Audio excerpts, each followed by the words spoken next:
was going to be. Wow.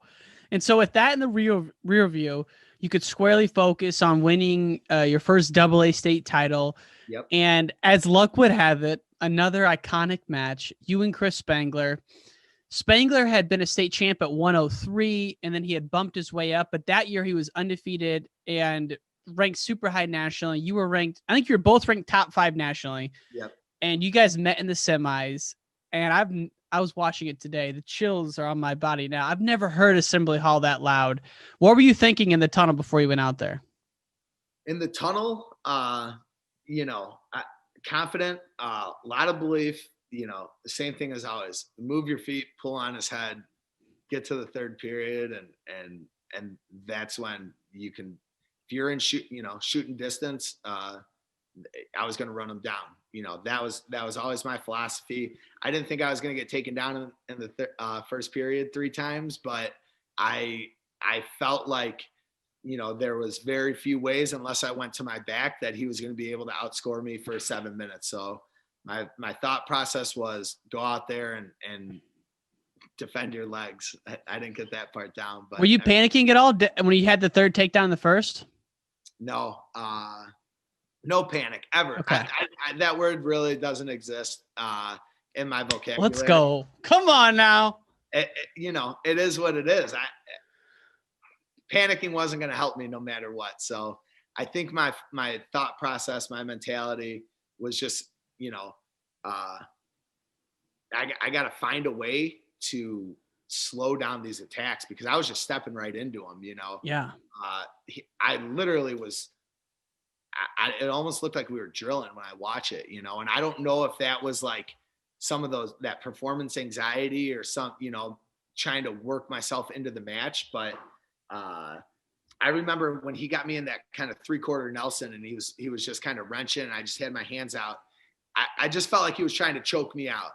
And in my mind, I'm like, he's strong. This is tight, but that's it. Like I got to get out right now. That escape that I got at the end of the first period changed the match big time. But even again, like I think I had a bloody nose right before that, and my coaches are like 10 seconds. And again, this is a training situation that I've put myself in a million times. Like 10 seconds left, get to your feet, fight is lock. Maybe you get a stall call, maybe you get an escape. Rarely do you get both. I was fortunate to get. Oh my God. As soon as they hit him for stalling, I was like, all right, fight the hands. I got that one. And then I was right back in a good position. But again, I was just going to keep wrestling no matter what. And that was the bottom line. Watching that match really shows you how valuable it is to ride, because had he been able to ride you, I mean, it changes I'm sure you still would have battled the whole way through. I know you would have, but the dynamic of the match just changes. All of a sudden it's 6-4 at the, after in the second. And it's like, just like that, it's like, you got to ride people. I know Illinois guys, that's our knock, but as a coach now, you must really see that. Those, and from the position I was in where I was trailing, to be able to get a late period escape and then start the second period with an escape, that's 2 points. The value of those 2 points is just ridiculous. Yeah.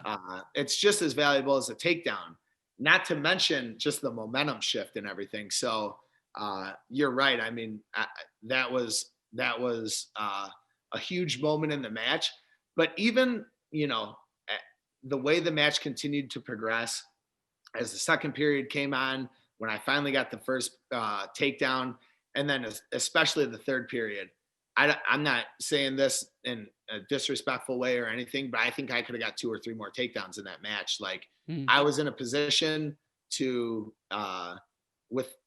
just keep scoring points. That was my mindset. So if I would have needed 3 or 4 or 5 takedowns in the third period, I think my mind was in a place where if that's what it was going to take, that's what it was going to take. I wasn't even going to think about anything other than getting to those legs.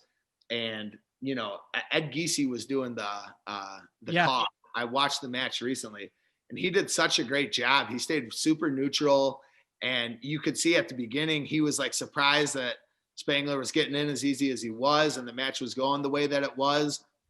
And then on the backside, in that third period, I had him on the ropes for sure. And I just felt like I could have just stayed attacking and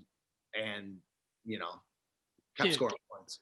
do you ever notice he was doing this thing with his headgear where he would like run his finger across his strap like that? Every time I watch him, like, what is he doing? Not even disrespecting the guy. I'm just saying, like, I noticed that. I'm like, what is that? Must have been like a tick or something. I think that's a tick. I think that's one of the ways he probably reset his mind. One of the,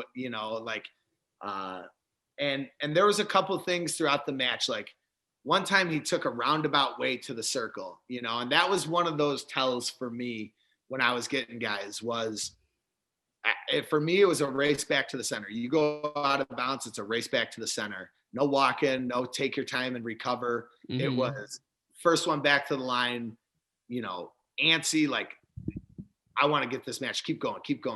And that's a little bit of that Iowa mentality. Like, you never want to take injury time, blood time. Come on, hurry up. That was my mentality too. Like, let's get right back to it.